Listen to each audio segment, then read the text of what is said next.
direction split time move.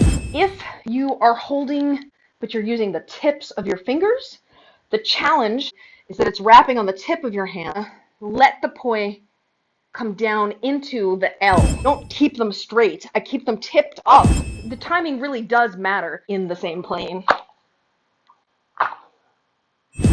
As the spiral goes in and you stack them, you want to roll your hand with it, that you can reverse it by snapping your hand the other way. Your poi changed direction.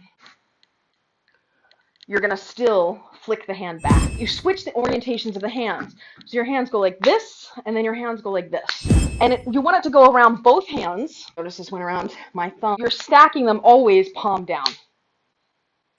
You roll in the direction of the bottom hand. You snap in the direction of the top hand.